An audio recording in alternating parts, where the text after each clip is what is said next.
All right, today we're diving into something really powerful.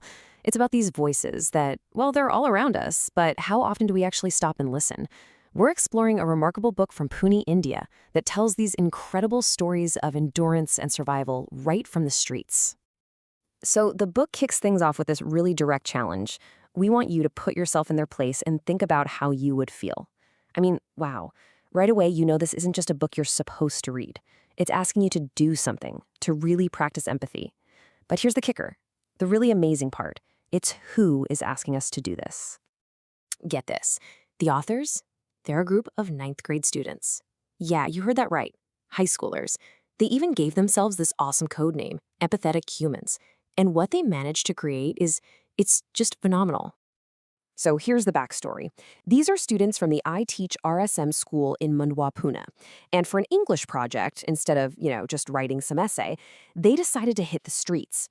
They went out into their own neighborhood to actually talk to people, to listen, and to document the lives of those who are so often overlooked. So let's set the scene. We're in Pune. It's known as the super progressive city in Maharashtra, a real land of dreams, full of opportunity. But, and this is a big but, these students found out that's not the whole story. Not even close. Instead of looking at the whole city, they zoomed in on their own backyard, the Mundhwa area. And what they found there, in this one little part of a huge modern city, was a completely different world. A world that's living right in the shadows of all the progress, totally invisible to most. Okay, so one of the very first things they stumbled upon was just mind-blowing. It was this deep, fundamental problem about identity. It boiled down to a question that, honestly, most of us are lucky enough to never even think about. How do you prove you even exist? And here's the absolutely devastating loop they found people stuck in. Think about it. To get a job, to get an education, you need official documents, right? Simple enough. But to get those documents, you need a permanent address, you need prior records, stuff that people living in poverty just don't have. It's this impossible cycle, a total catch-22 that literally locks them out of the system. And the human cost, it's just immense. Listen to this from a woman they called Miss R. She couldn't get her own kids into school because of this very issue. She said, "If schools had given me a chance without the documents, then I might have been able to create my identity today." A piece of paper stood between her children and a future. So beyond this whole identity crisis, the students also got a firsthand look at the daily battle for survival. I'm talking about the raw, relentless fight just to scrape together enough money for one meal, every single day. And this really puts things into perspective, doesn't it? You know how you might haggle with a street vendor to save a few rupees? It's almost a game. But one vendor told them, "For us, we need to work every day for food. And in that, also, we need to sacrifice our money.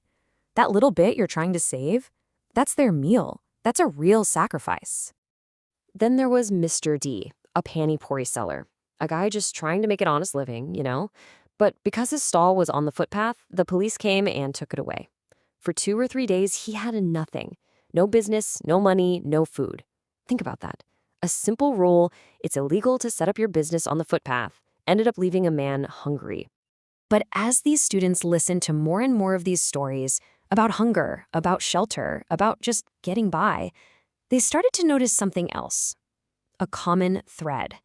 A plea that was even deeper than the need for food or money. Take Ms. A 50-year-old tea seller. She told them straight up, "I only want respect. I can earn money for my own small tea shop." She wasn't asking for a handout. She was asking for basic human dignity. And then there's the constant weight of being judged. A housemaid, Miss S, talked about this painful stereotype. Everyone believes that maids are thieves just because we are poor. Imagine carrying that assumption with you every single day you go to work.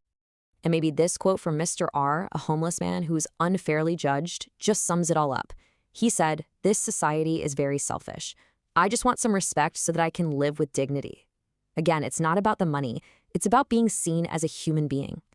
So after all this, what was the big takeaway for these students, for the empathetic humans?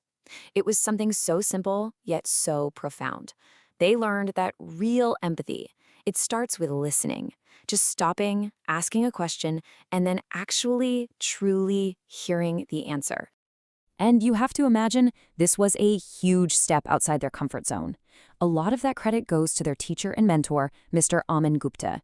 He had this mantra he shared with them: life becomes more beautiful when we get out of our comfort zone. Well, they certainly got out of their comfort zone, and the result was absolutely beautiful. And so, this whole project, this amazing work by a bunch of teenagers, it doesn't just end there.